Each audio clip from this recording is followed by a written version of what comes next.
Buenas tardes, les damos la bienvenida a todas las personas que nos acompañan el día de hoy. Vamos a estar en una sesión más del entrenamiento COVID, México contra el COVID. Y el día de hoy tenemos la fortuna de presentar a la doctora Alicia Piñeirúa Menéndez.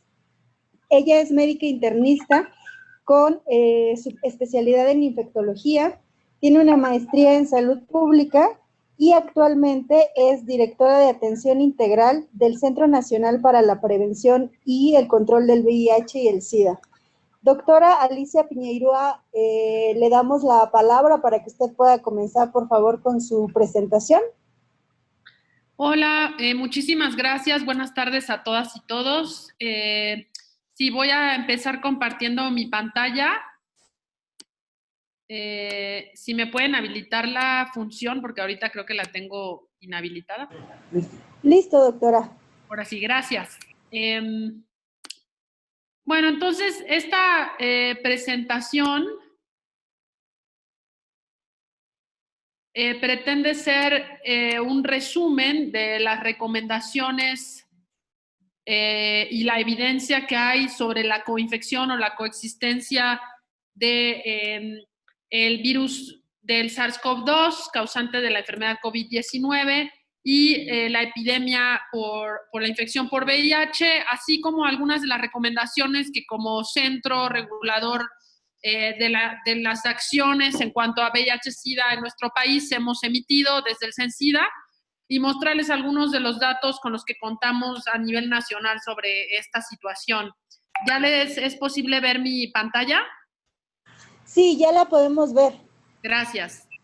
Bueno, entonces, un poco el contenido de la plática está dirigido hacia lecciones de la pandemia de VIH y cómo las epidemias van cambiando o normando las formas en las que actuamos desde la perspectiva de salud pública, hablar un poco sobre la coinfección y las opciones de tratamiento que se han ido, bueno, tanto como considerando como descartando de acuerdo a cómo se va construyendo la evidencia. Como saben, la evidencia para efectos de SARS-CoV-2 ha sido pues muy cambiante, ¿no? Un día creemos una cosa, al día siguiente esa cosa ya un estudio clínico nos muestra que no es válida, y así es como hemos ido aprendiendo, como aprendemos de todas las infecciones en realidad.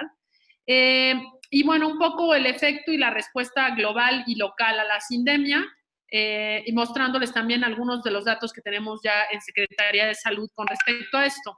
Entonces, bueno, nada más para darnos una idea de las dimensiones de las epidemias de las que estamos hablando. Estos son datos de la Organización Mundial de la Salud, para que veamos el número de personas infectadas por VIH. Estos son los datos del reporte global de ONU-SIDA hasta el 2017.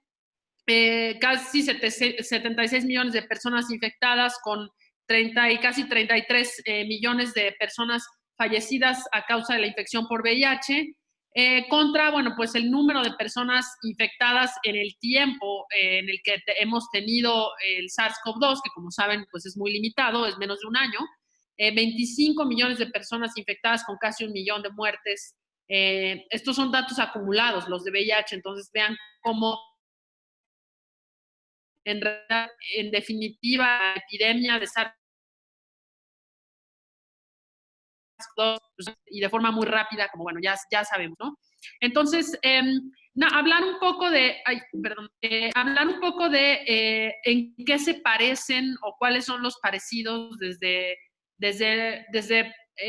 cuando pensamos en los determinantes sociales de la salud y en algunas de los temas, digamos, en cuestiones de salud pública que vinculan a estas infecciones.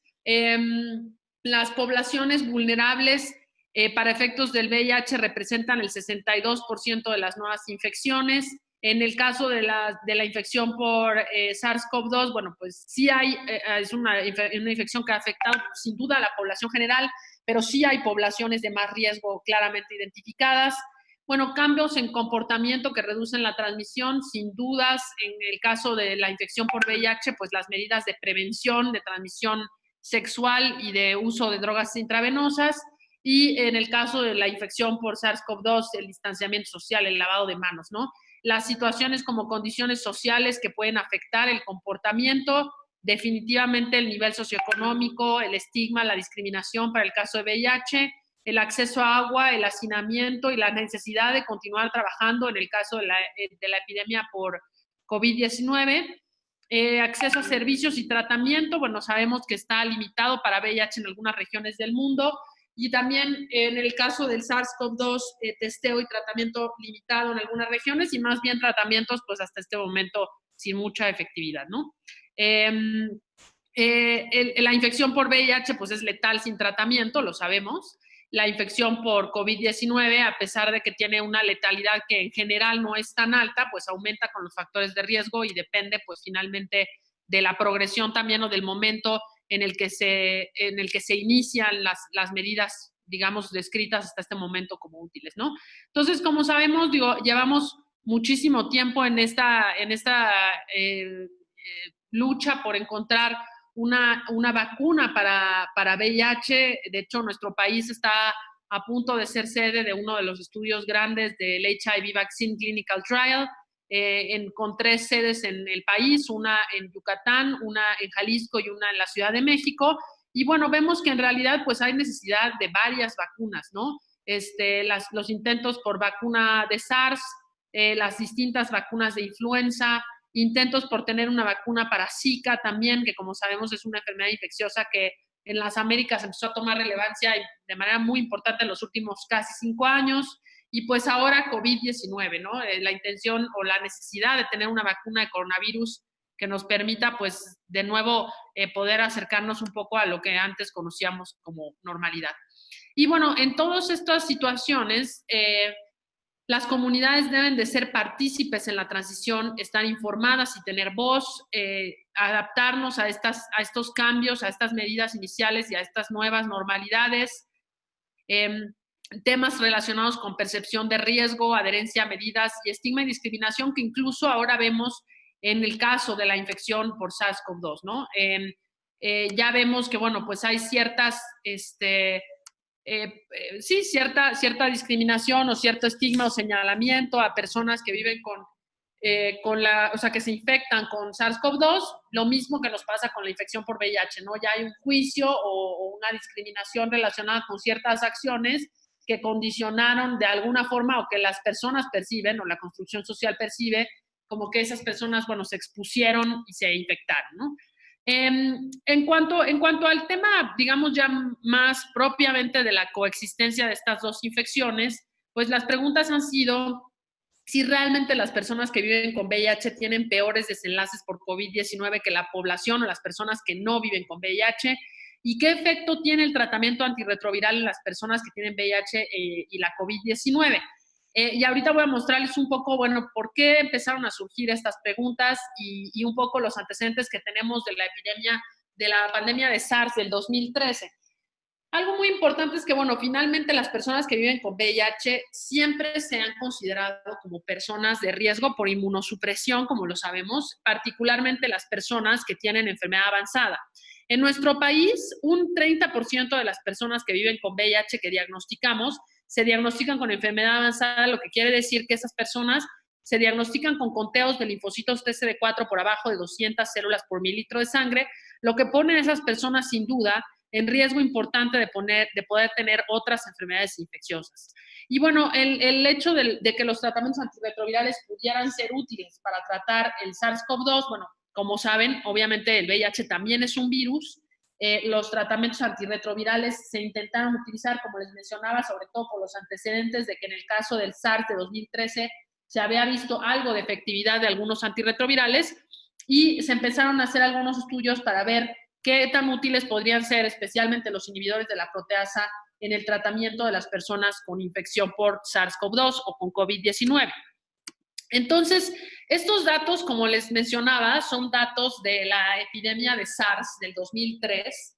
Estos datos son datos de un hospital en China que nos muestra que había personas con enfermedad avanzada, o sea, tal cual con SIDA, hospitalizados entre pacientes con SARS, ¿no?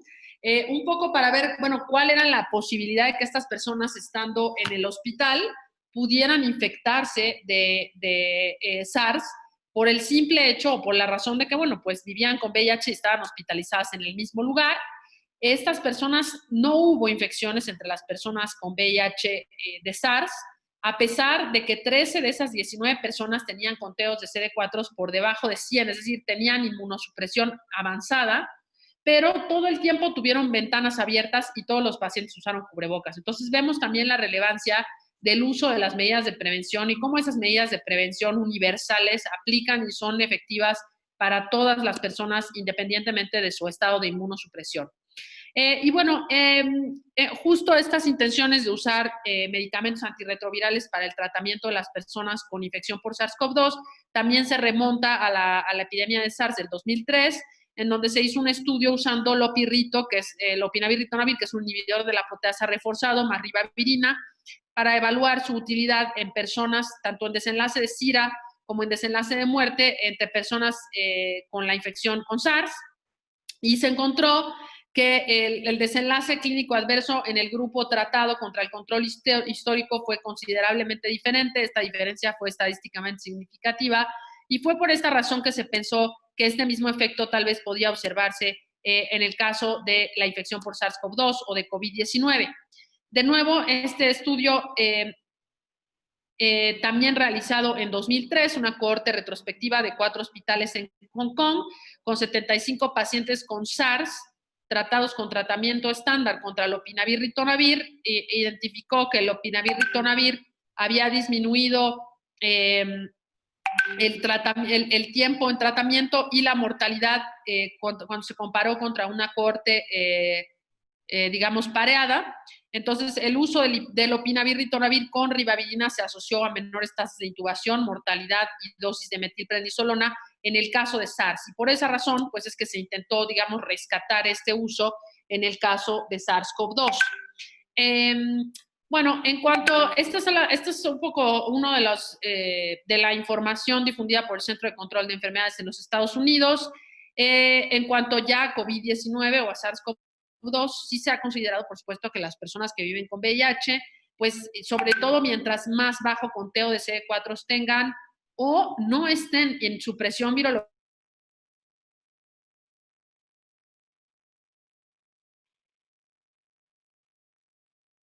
¿no? Sin embargo, la recomendación de la CDC es todas las personas deben tomar las precauciones, dado que es un virus nuevo y no estamos seguros de que cómo se va a comportar en diferentes, digamos, niveles de inmunosupresión. Y además el Centro de Control de Enfermedades estima que más del 50% de las personas que viven con VIH tienen más de 50 años, lo cual para efectos de la infección por VIH se considera como adulto mayor, pues, ¿no? Yo sé que en otras digamos, patologías o en otros abordajes desde la ciencia médica, los mayores de 50 no son adultos mayores. Para efectos de la infección por VIH, prácticamente todas las organizaciones internacionales consideran que las personas de más de 50 años son adultos mayores y, por tanto, las precauciones deben, pues, extremarse en estos grupos. Entonces, estos primeros casos, este es un primer caso publicado también en China, lógicamente, un paciente en Wuhan, de 61 años con diabetes y tabaquismo intenso, que con COVID-19, al ingreso al hospital se le hace una prueba de VIH, la cual resulta positiva. Y bueno, este paciente se trató con esquema antirretroviral completo por el hecho de que se diagnosticó con infección por VIH, pero se le dio, bueno, lopinavir, ritonavir y con una mezcla de metilprednisolona, gamaglobulina y moxifloxacino por 7 días. Y bueno, la primera reflexión, digamos, de los chinos con este artículo es la infección por VIH debe ser considerada como un grupo vulnerable.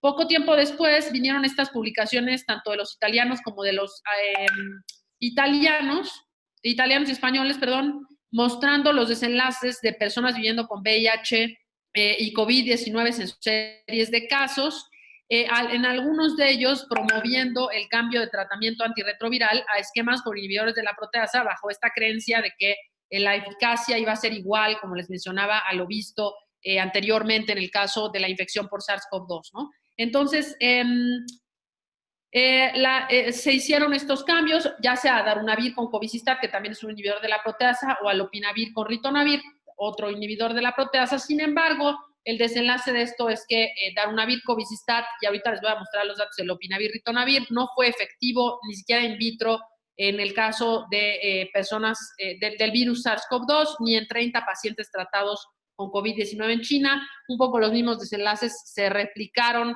en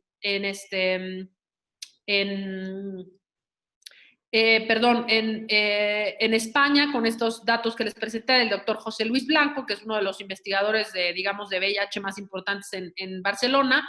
Y bueno, han ido saliendo estos estudios de la actividad in vitro que tiene algunos de los antirretrovirales, específicamente el tenofovir contra la polimerasa dependiente de RNA del virus SARS-CoV-2.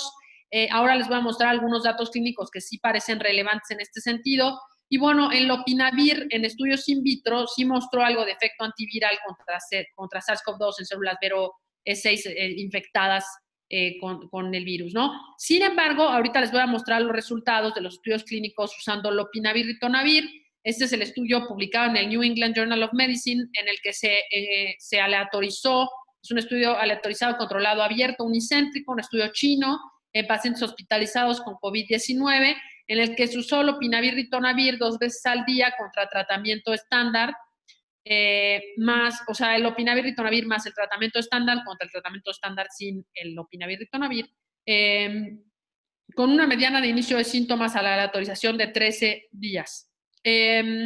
Y bueno, estos son los datos que se encontraron, la mortalidad a 28 días y el tiempo a la mejoría clínica, realmente sin diferencias estadísticamente significativas, no diferente al estándar de tratamiento, sin embargo, más efectos adversos en el brazo de tratamiento con lopinavir y ritonavir, por lo que pues, se evidenció que esta estrategia aparentemente no era adecuada.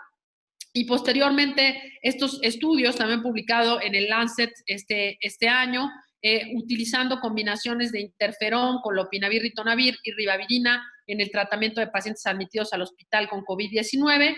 Este es un estudio multicéntrico, prospectivo abierto también, fase 2 en pacientes hospitalizados con COVID, con esta mezcla, digamos, de tratamientos, también sin mucha evidencia de mejora hasta este momento con estas estrategias.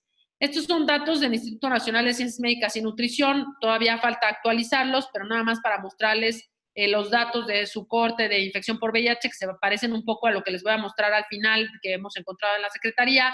100% de hombres, 33% de las personas viviendo con VIH con hipertensión, el índice de masa corporal en 22, con muy buenos conteos de CD4, todos en supresión viral, lo cual ha hecho que, bueno, finalmente esto no se convierta en un factor de riesgo extra, es decir, no son personas con enfermedad avanzada que esperaríamos que pudieran progresar de una manera menos adecuada a la infección por SARS-CoV-2. Y bueno, con enfermedad grave 22%, y con ventilación mecánica de los que estaban, de la N total, bueno, 4 con requerimientos de ventilación mecánica, ¿no? Esto es un hospital de tercer nivel, como saben, en Ciudad de México, lo cual pues puede hacer los datos distintos a lo que vamos a ver en un momento más, que son los datos del CISBER, de la Dirección General de Epidemiología, cruzados con información de los sistemas de vigilancia de VIH que tenemos en el país. Algunos otros estudios hechos en países desarrollados. En este estudio en Nueva York, del 15 de marzo al 15 de abril, se encontraron 31 personas hospitalizadas por COVID-19 con VIH, con una media de edad de 60 años. Igual, de nuevo, una proporción mayor de hombres. Esto corresponde a cómo se comporta la epidemia por VIH prácticamente en toda América, tanto en Latinoamérica como en América continental en general. La epidemia de VIH se habla de una epidemia concentrada. Esto quiere decir que las prevalencias de la infección son muy distintas en los grupos conocidos como grupos de riesgo o poblaciones clave de la prevalencia que observamos en poblaciones abiertas. Y bueno, una de las poblaciones claves son los hombres que tienen sexo con hombres, que representan una proporción importante de las personas viviendo con VIH en América continental. Aquí vemos que, bueno, pues sí, efectivamente una mayoría de hombres, la mitad afroamericanos, casi un 30% de hispanos, y ahí vienen las combinaciones de esquemas antirretrovirales. Casi 2/3 de los pacientes están en INSTIs, que representan, lo que quiere decir es inhibidores de la integrasa, que son los fármacos antirretrovirales preferidos ahora en el mundo como tratamiento de primera línea de VIH. Y vemos que, bueno, el 70% tenían por lo menos una comorbilidad, vean, una proporción importante de hipertensos, diabéticos y hombres con obesidad, y 42% con tabaquismo, ya sea activo o no. Vean que eran personas pues con una media de edad de 60 años. Entonces ya empezamos a observar pues comorbilidades propias de la edad, independientemente del estatus VIH, ¿no? 1.4% de los hospitalizados por COVID tenían VIH. La prevalencia de VIH en esa área, es decir, en el área de Nueva York, donde se hizo el estudio, es de 1.5%, y el 90% de las personas admitidas por SARS-CoV-2 que tenían VIH estaban en supresión virológica, con un dato de supresión virológica en el área de 75%. Es decir, a pesar de que de que estas personas estaban en control virológico y que la proporción, digamos, de hospitalizados con VIH se comportaba parecido a la prevalencia de VIH que había o que hay en el área en la que se hizo el estudio, sí vemos que, bueno, finalmente, a pesar de la supresión virológica, del control virológico, eran personas que tenían comorbilidades, y eso también está muy relacionado, por supuesto, con la edad de estos pacientes. Esta es una cohorte europea también de personas con VIH y COVID en países europeos.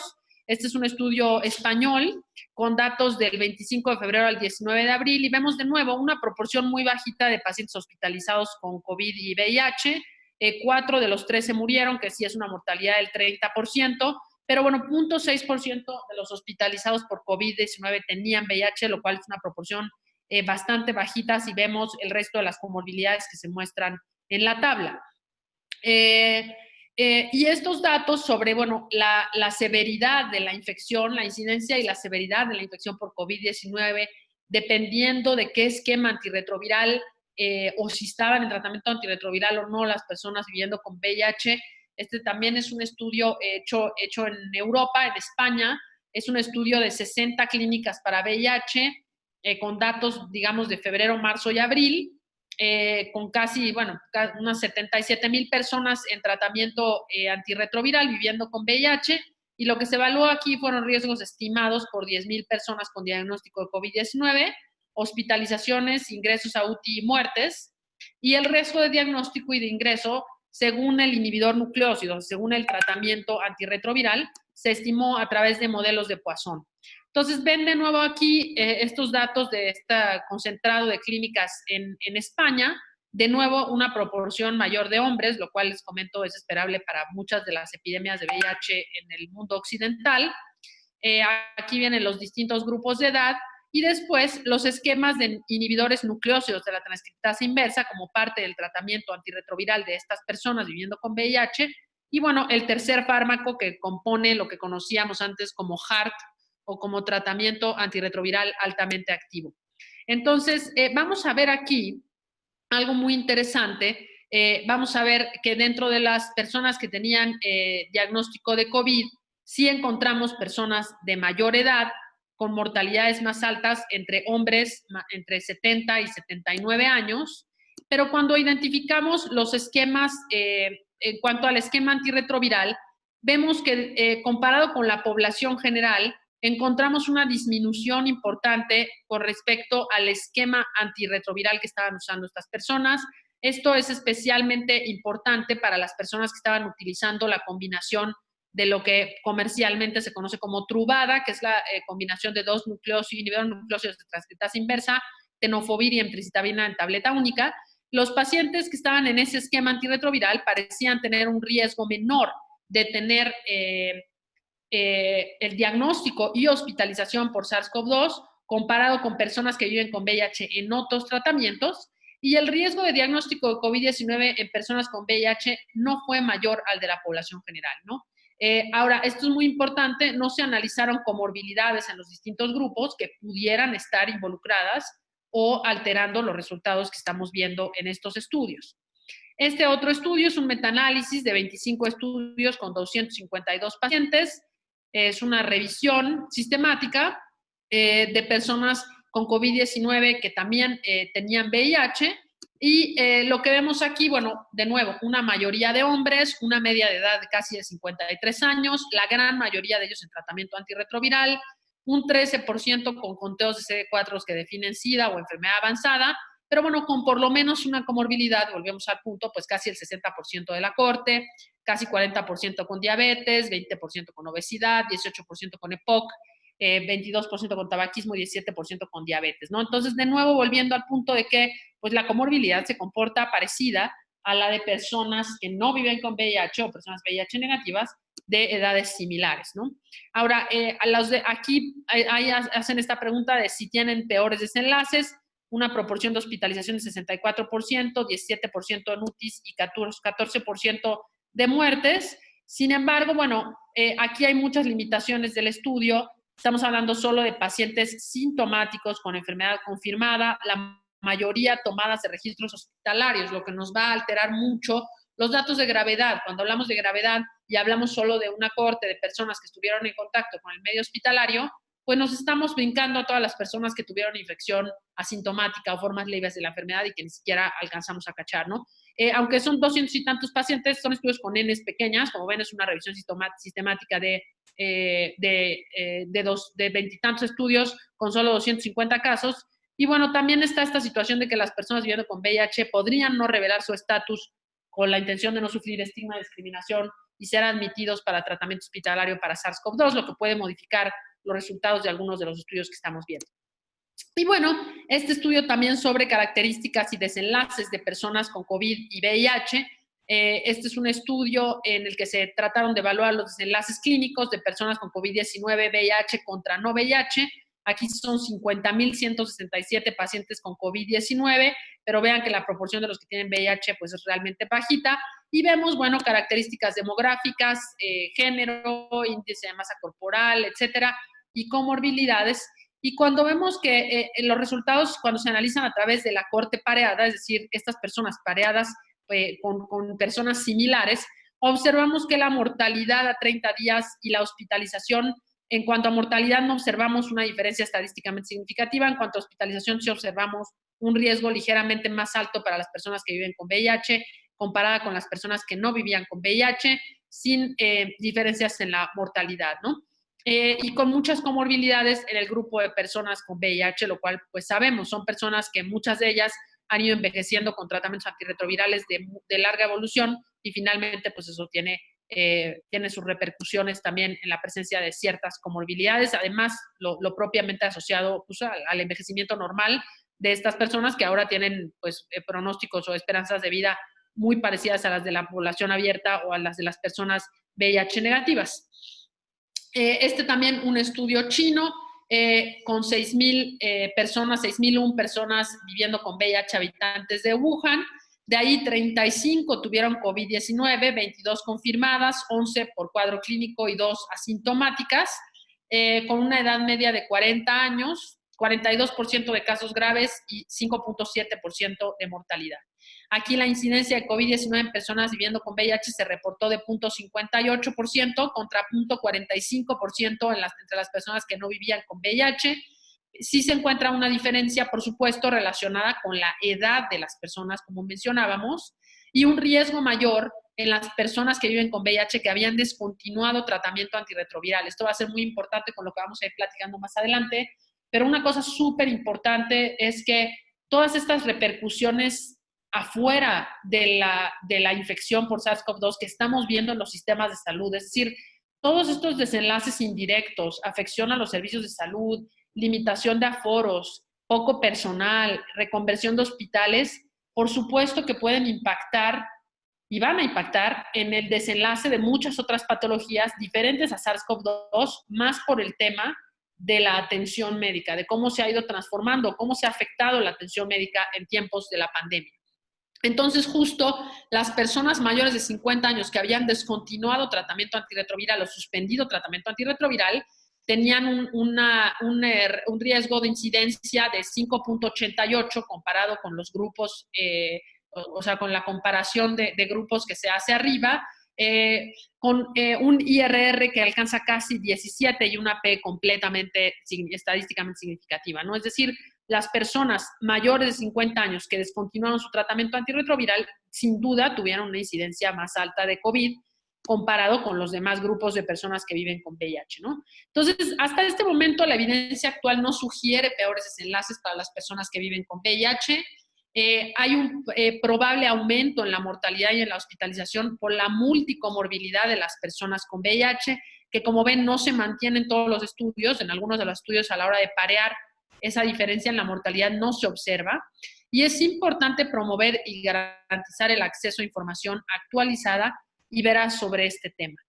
Estos son datos de ONU-SIDA para América Latina y el Caribe a través de cuestionarios que se hacen en la red, y vean cómo el 50% de las personas con riesgo de COVID, con mayor riesgo de COVID, de las personas que viven con VIH, de 28 países, 2.300 personas que se les realizó la encuesta, la mitad de ellas pertenecían a estos grupos de riesgo alto. Y esto tiene que ver, por supuesto, pues obviamente con los factores de riesgo que mencionábamos como comorbilidades que están presentes en estas poblaciones, ¿no?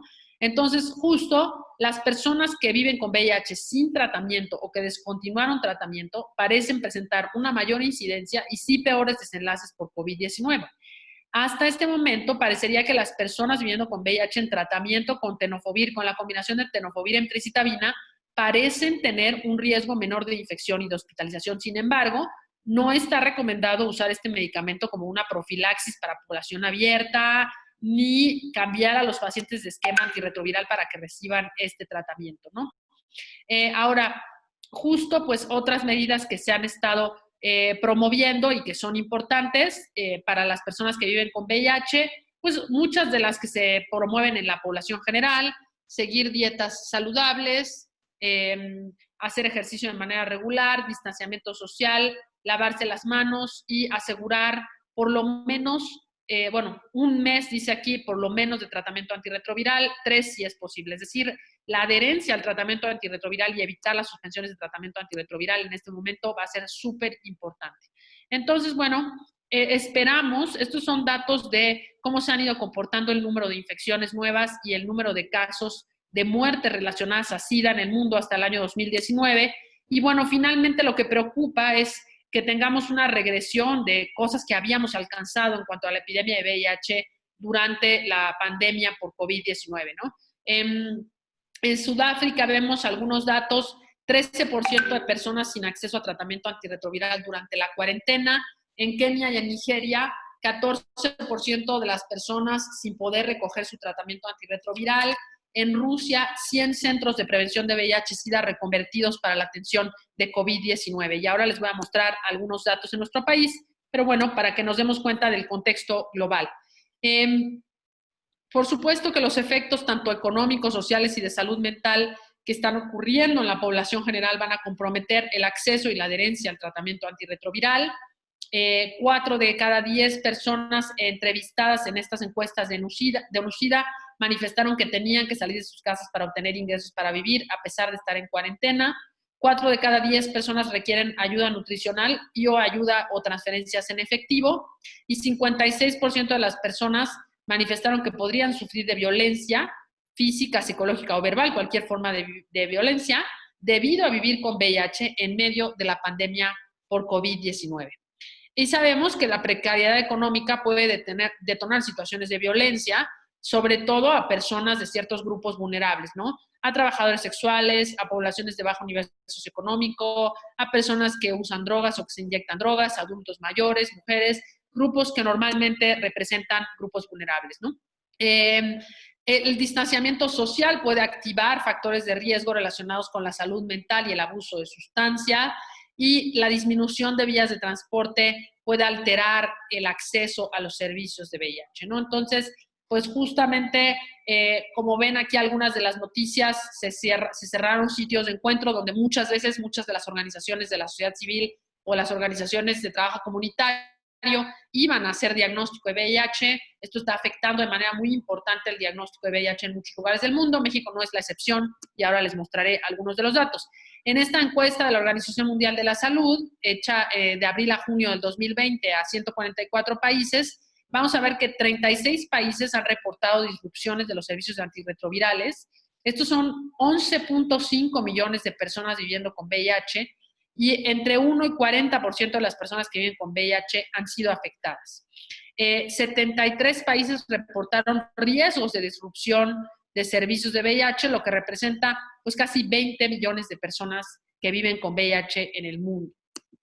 Por tanto, pues vemos, estos son datos para la región de América Latina y el Caribe, y vemos que para América Latina y el Caribe, 5 de cada 10 personas han presentado dificultades para obtener su tratamiento, y solo 3 de cada 10 encuestados tienen tratamiento antirretroviral para 2 meses casi la mitad solo tiene para un mes y 2 de cada 10 no tenían medicamento para terminar el mes. Entonces, de nuevo, volviendo a estos temas de acceso, de facilitar el acceso, de promover la adherencia en estos grupos, tenemos todavía bastante trabajo que hacer. En general, las organizaciones están, digamos, proponiendo proveer de varios meses de tratamiento antirretroviral a las personas que viven con VIH, justo pues en espera de más información o de la que se vaya construyendo. Las personas que viven con VIH deben tener precauciones de contagio, principalmente aquellas en descontrol virológico o con enfermedad avanzada. El tratamiento antirretroviral debe continuarse y los cambios de tratamiento deben evitarse, y las opciones de atención y antirretroviral deben, digamos, adecuarse al estatus de derecho a biencia, pero comunicarlas a la población y que sepan qué opciones tienen es uno de los trabajos que hemos estado haciendo aquí en México, dado a la forma en la que está, digamos, organizado nuestro sistema de salud. Se ha recomendado no retrasar inicios de tratamiento. Esto es muy importante. O sea, las personas con diagnóstico que requieren inicio de tratamiento antirretroviral es fundamental que el tratamiento se inicie a tiempo. Y no hay una evidencia que apoye el uso del Truvada o de la combinación de tenofovir con emtricitabina en personas sin VIH fuera del contexto de la prevención de VIH. Es decir, no se están recomendando como una profilaxis para SARS-CoV-2, después de estos datos que les mostré que encontraron los españoles con respecto a la protección, digamos, o a los efectos que estaba condicionando este medicamento en las personas que viven con VIH. Y bueno, mostrando, recuerden que cuando hablamos de VIH hablamos siempre de la cascada de atención, del total de las personas que viven con VIH pero que no conocen su diagnóstico, de los que han sido alcanzados por actividades de prevención, los que están testeados, los que están conscientes de su estatus y de ahí, bueno, los que están enrolados en tratamiento, retenidos y en control virológico, ¿no? Y entonces vemos qué es lo que ha sucedido con la pandemia y cómo hemos ido buscando soluciones en el mundo para poder resolver estas, digamos, cambios u obstáculos que han ido presentándose durante el tiempo de la pandemia. La cuarentena, el distanciamiento social y el cierre de servicios selectivos o de servicios comunitarios de diagnóstico han afectado esta primera parte del continuo de atención. Sin embargo, los kits de autotesteo, las brigadas comunitarias, el acercamiento por redes y la telemedicina han ido tratando de subsanar estas diferencias o estas complicaciones. La priorización de atención en clínicas para proveer de profilaxis, preexposición y anticonceptivos también esa ha sido otra de las estrategias utilizadas. Y bueno, en cuanto a los servicios ya específicos de atención de VIH, pues la ayuda de las organizaciones de la sociedad civil, proveer por varios meses de tratamiento antirretroviral a las personas que viven con VIH y el uso de farmacias comunitarias han sido algunas de las estrategias que se han utilizado en el mundo para tratar de seguir atendiendo a estas poblaciones, así como de nuevo telemedicina, llamadas telefónicas y la priorización de mediciones de carga viral en las poblaciones necesarias. Y bueno, en cuanto a la respuesta nacional al VIH-COVID, lo que hemos hecho en nuestro país, hemos hecho varios documentos para proteger a las personas que viven con VIH ante la COVID-19. Hemos publicado algunas infografías o documentos en la página del CENSIDA, así como en el micrositio de coronavirus, sobre qué hacer para cuidar mi salud mental, temas relacionados con embarazo y VIH en tiempos de COVID, sexo en tiempos de COVID o prácticas sexuales en tiempo de COVID, derechos humanos y alguna información para las personas que viven con VIH frente a la pandemia. Estas estrategias se han difundido tanto en la página como a través de mensajes de Twitter y de Facebook que maneja la Dirección de Prevención y Participación Social de este centro. En abril del 2020 emitimos unas recomendaciones frente a la pandemia en conjunto con el IMSS y el ISSSTE para tratar de disminuir el aforo en los servicios de atención de VIH y tratar de proteger a las poblaciones de riesgo que no requerían de movilizarse para continuar con la atención médica, como postergar citas presenciales, favorecer la atención telefónica o virtual y otorgar mínimo 2 meses de tratamiento antirretroviral a las personas viviendo con VIH, no suspender efectivamente los inicios de tratamiento ni los estudios en personas que no estaban en control virológico, que estaban en falla virológica. Y en esto es en septiembre del 2020, se emitieron recomendaciones para la nueva normalidad que contemplan reanudar la toma de laboratorios de carga viral y CD4, reanudar las consultas de acuerdo a las condiciones de cada unidad, programar citas y estudios para evitar aglomeraciones y continuar el surtimiento de al menos 2 meses en personas con carga viral indetectable. A algunos usuarios de la Secretaría de Salud les hemos otorgado esquemas, digamos, manejo antirretroviral por más meses, incluidos hasta 6 meses, sobre todo personas de comunidades distantes con dificultad para el transporte, en las que pondríamos más en riesgo a estas personas de estar yendo cada mes por su medicamento. A partir del 7 de abril, habilitamos también una cuenta de correo electrónico para la atención de dudas y quejas relacionadas a la atención de personas con VIH y COVID, en la que participamos todas las instituciones del sector salud, incluida también la CNDH y CONAPRED, con apoyo a nosotros para ir dando seguimiento de las quejas. Hasta hemos recibido 309 casos, de los cuales 75% se encuentran resueltos, 16% se encuentran en proceso. Las principales solicitudes han sido sobre inicio de tratamiento, abasto de medicamentos, dudas sobre VIH-COVID, continuidad de tratamiento por cambio de institución, o sea, migración de una institución a otra por pérdida de derecho a biencia, y entrega no oportuna de tratamiento antirretroviral.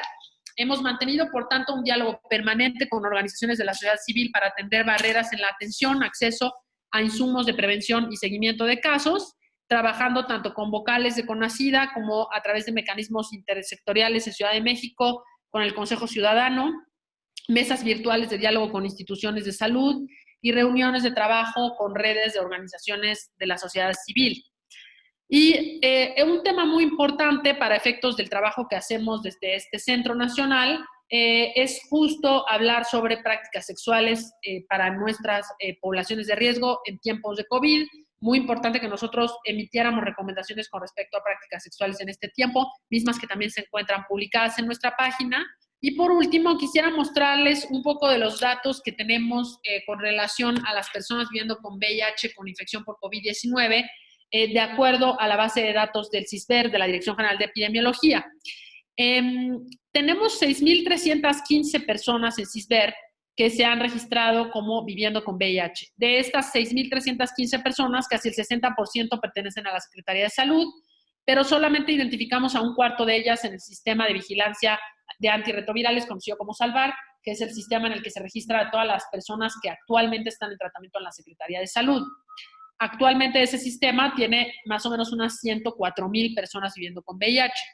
Y de ahí vemos que activos en el SALVAR, es decir, en este momento recibiendo tratamiento antirretroviral, encontramos a 1,061 personas, de las cuales 74,5% de ellas tienen carga viral indetectable o están en control virológico, y un quinto de ellos, un poco más de un quinto, tienen enfermedad avanzada por VIH con conteos de CD4 por abajo de 200 células por mililitro de sangre. Esto es un poco menor a lo que encontramos normalmente como en la incidencia de VIH, que como les comentaba, en los casos nuevos vemos que hasta el 30% de las personas van a tener conteos de CD4 por abajo de 200. De la base de CISBER vemos que de los 6,315 registros, 30% de las personas han sido hospitalizadas y casi el 10% han sido defunciones. Pero cuando separamos únicamente los casos confirmados de SARS-CoV-2, recuerden que la base de CISBER tiene casos sospechosos y confirmados, el 40%, casi 38,1% de esas personas viviendo con VIH son confirmadas para COVID. De esos, 33% han estado hospitalizados y el 13% han fallecido. Entonces, sí vemos una diferencia en mortalidad, que aunque no es estadísticamente significativa, sí entre los casos confirmados apoya, digamos, esta situación de mortalidades un poco más elevadas que las que observamos en población abierta. Y un poco hablando sobre cuál ha sido el impacto de la epidemia de COVID-19 en la detección del VIH, vamos a encontrar algunos datos sobre cómo se han comportado las pruebas de VIH y de sífilis en la epidemia de COVID-19. Vemos que ha habido una disminución muy importante del número de casos o de detecciones que hemos hecho de VIH en la Secretaría de Salud. Si nos comparamos con el mismo trimestre de 2019, vamos a ver que las detecciones disminuyeron en un 60%, y comparando la información de detecciones de sífilis con el mismo periodo, encontramos también una disminución del 57%. Entonces, disminuciones muy importantes en cuanto al diagnóstico de VIH y de sífilis en las entidades federativas. Estos son datos nacionales concentrados, pero bueno, sí para mostrarles que en realidad creemos que esto va a tener una repercusión a mediano y a largo plazo en cuanto a pues cómo se va a comportar la detección cuando empecemos a reabrir los espacios de detección que en este momento estuvieron cerrados o que han estado cerrados durante el tiempo de la pandemia. En el caso de mujeres embarazadas, encontramos también en el segundo trimestre del 2020 una cobertura de 30.2% y 20.15% para pruebas de VIH y sífilis, respectivamente, lo cual habla de 33 y 48 puntos porcentuales por debajo de los números que se observaban en el año 2019 con respecto a esta detección. Entonces, son cosas que sabíamos que podían suceder con la epidemia de SARS-CoV-2, con la pandemia, pero es muy importante que tratemos justamente de buscar mecanismos para tratar de restablecer los servicios de detección, para seguir fortaleciendo las estrategias de prevención de transmisión vertical de VIH y de la sífilis y en general la atención de las personas que viven con VIH en nuestro país. Como les comentaba, este es más o menos el número aproximado de personas viviendo con VIH que tenemos en El Salvador, que son casi 105,000 personas. De estas, 96,434 cuentan con información de carga viral en el último año, y en el último semestre sí vemos una disminución de conteos de carga viral que corresponden finalmente a esta, digamos, recomendación que nosotros nos emitimos para las personas viviendo con VIH estables en control virológico, pues recomendamos que esas personas no acudieran a los servicios de salud, sino que más bien se mantuvieran en casa, mantuviéramos el distanciamiento social, siempre y cuando estuvieran estables en cuanto a la infección y contaran con su tratamiento para poder continuar su atención. La proporción de personas indetectables en la Secretaría de Salud no ha cambiado, no ha disminuido afortunadamente en los tiempos de COVID. Todavía nos falta una parte del año y tendremos que ir evaluando cómo se comportan nuestra proporción de personas perdidas de seguimiento, de personas en falla virológica, como una consecuencia de todas estas, digamos, aristas de la infección por SARS-CoV-2, ¿no? Ya hablábamos de la atención a salud mental, el desempleo, la dificultad para acceder al tratamiento antirretroviral, etcétera, que van a tener repercusiones entre las personas que viven con VIH. Y bueno, algunas para terminar, mencionarles, estos son datos también de la Secretaría de Salud en cuanto a la transferencia que hacemos de la Secretaría al IMSS y al ISSSTE, y nada más para mostrarles que en el primero y segundo trimestre del 2020 hemos observado una disminución muy importante de personas transferidas al IMSS y al ISSSTE, lo cual habla probablemente no tanto de que esas personas no existan, ¿no? O de que tengamos una menor proporción de personas que requieren ser transferidas, sino que probablemente estamos teniendo más problemas en la vinculación de personas de un sistema de salud a otro, y esto puede desencadenar en personas que en ese ir y venir o migraciones entre los servicios puedan perder su atención. Entonces, nada más como conclusiones, quisiera mencionarles que, bueno, en general, al parecer con los datos que tenemos, las personas con VIH no tienen mayor riesgo de infección o de desenlaces adversos por COVID-19 en comparación con la población general, que no se recomienda realizar cambios en el tratamiento antirretroviral de las personas con VIH que tienen COVID-19, y que, bueno, el principal impacto de COVID-19 en las personas que viven con VIH proviene de la disrupción en los servicios de atención que estamos viendo, secundarios pues al mismo colapso que ha causado la pandemia, no nada más en México, sino pues en todo el mundo, ¿no? Esta es la última diapositiva, les agradezco mucho su atención y bueno, veo que hay algunos comentarios en el chat, si gustan que demos paso a alguna pregunta o algún comentario, con mucho gusto. Muchas gracias, doctora. Sí, les recordamos a todas las personas que nos acompañan el día de hoy que si gustan participar haciendo una pregunta, por favor indicárnoslos para que les podamos activar sus micrófonos. Y mientras eso sucede, aquí ya tenemos algunas preguntas que han hecho en el chat. Román Hernández Lara comenta, ¿se ha analizado el impacto en el alcance de las metas propuestas por ONU-SIDA para el 90-90? ¿Y qué pronósticos y ajustes hay en la OEDS específicamente para VIH y SIDA, dado el impacto que está teniendo la pandemia de SARS-CoV-2? Gracias. Sí, pues justamente algunos de los datos que les mostré con respecto al continuo de atención hablan justamente del impacto a las metas del 90-90-90, que ahora, como saben, ya vamos en el 95-95-95, que era lo esperable para el año 2030.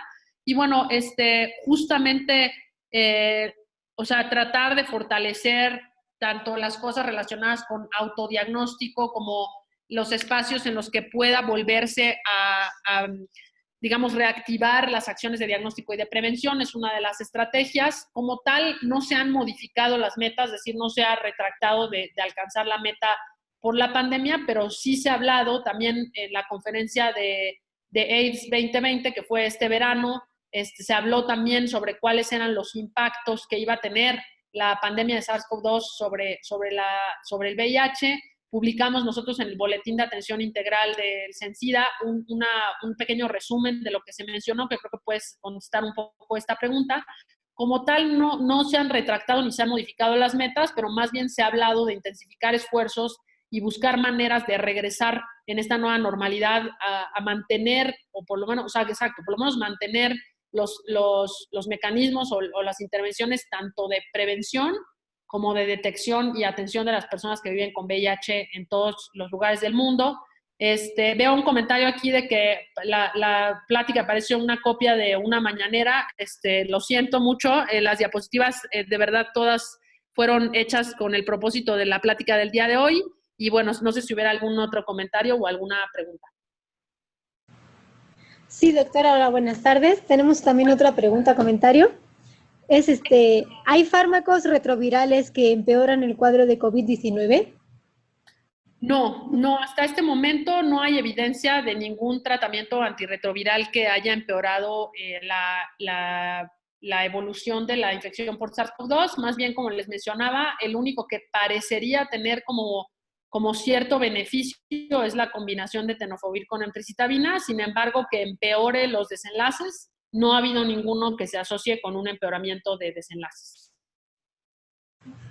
Gracias, doctora. También tenemos un comentario del enfermero Betancourt.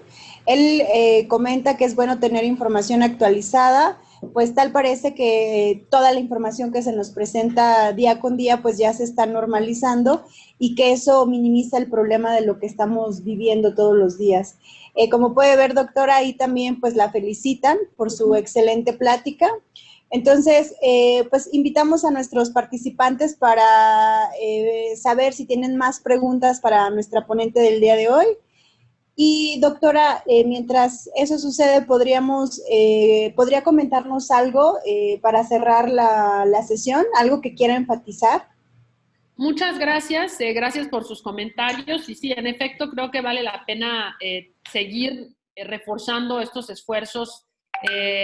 Yo diría que independientemente de en qué área de la salud estén las personas que nos están escuchando el día de hoy, creo que fortalecer los esfuerzos de detección de VIH es una de las cosas que va a ser crucial en todos los rincones del país en estos tiempos. Especialmente yo les diría que hagamos un esfuerzo muy importante por asegurar el diagnóstico de VIH y de sífilis en todas las mujeres embarazadas, estén o no en control prenatal, aunque sea en el exclusivo hacerles la primera prueba, pues ahí. Buscar espacios para fortalecer el diagnóstico, tanto en poblaciones claves como en población abierta. Y bueno, en el caso de las personas que se dediquen directamente a la infección por VIH, pues sí, invitarlos también a buscar estrategias pues regionalizadas, digamos, acorde a lo que puedan hacer en sus comunidades, pero para fortalecer o para mejorar la adherencia de las personas al tratamiento antirretroviral, hacer un poco de un diagnóstico situacional de cuáles son las problemáticas que están enfrentando las personas que viven con VIH en esas comunidades. O sea, dificultades de acceso, no tienen cómo llegar al Capacits, violencia intrafamiliar, sobre todo en las mujeres viviendo con VIH, en hombres que tienen sexo con hombres que no han revelado incluso su preferencia sexual en sus casas, sobre todo en los muy jóvenes, etcétera, ¿no? O sea, tratar de hacer un diagnóstico situacional de todas estas factores que están afectando a las personas que viven con VIH en nuestro país y poco a poco ir entre todos armando estrategias para mantener la calidad de vida y el bienestar de estas personas. Gracias, doctora. En el chat estamos viendo bastantes felicitaciones que contrarrestan el comentario previo que le habían hecho, en donde le agradecen y le dicen que es una excelente ponencia y le dan las gracias justo por compartir esta información. Tenemos aquí otra pregunta. ¿Qué medidas o estrategias se han tomado para que no aumente la mortalidad de las personas con VIH al contraer COVID, siendo estas personas vulnerables? Muchas gracias. Pues sí, justamente digo, parte de las estrategias que se han tomado es estas recomendaciones que, como les comento, hemos emitido y hemos estado trabajando en conjunto en todo el sector para evitar interrupciones al tratamiento y tratar de mantener a las personas en su presión virológica y con buenos conteos de CD4, que sabemos que es una de las cosas que los va a mantener, digamos, fuera de las posibilidades de tener complicaciones por SARS-CoV-2, o por lo menos va a disminuir la posibilidad de que tengan complicaciones, ¿no? Esa sería una. La otra es justo tratar de mantener esta vigilancia epidemiológica en conjunto con la Dirección General de Epidemiología para la identificación y la pronta atención, la difusión en redes sociales, que también se ha estado haciendo a través de nuestra Dirección de Prevención y Participación Social, o sea, mantener a las personas informadas de opciones, sitios donde pueden irse a atender, medidas de prevención, si tienen síntomas, a dónde pueden acudir, el correo, como les mencioné, o sea, varias de estas estrategias con la finalidad de, a los que tuvieran la infección por SARS-CoV-2, identificarlos de manera temprana y darles el apoyo necesario. Y en el caso de las personas que no tienen todavía la infección por SARS-CoV-2, pues reforzar las medidas de prevención, ¿no? Y por supuesto, como les decía, o sea, la parte fundamental de mantener intacta la atención de VIH en términos de acceso a tratamiento antirretroviral y continuidad del tratamiento antirretroviral para las personas que viven con VIH. De acuerdo, doctora, pues parece que ya no tenemos más preguntas en el chat, sino solamente se están añadiendo bastantes felicitaciones. De nuestra parte, doctora, igualmente le agradecemos muchísimo su valiosa participación y colaboración con el INSABI. Gracias por permitirnos compartir estos conocimientos. Y bueno, si no hay otra pregunta, entonces pues damos por concluida la sesión del día de hoy. Le agradecemos bastante, doctora. Igualmente. Muchas gracias a ustedes y que tengan muy buena tarde todas y todos. Gracias. Gracias, doctora. Muy buena tarde. Buena tarde a todos. Hasta luego.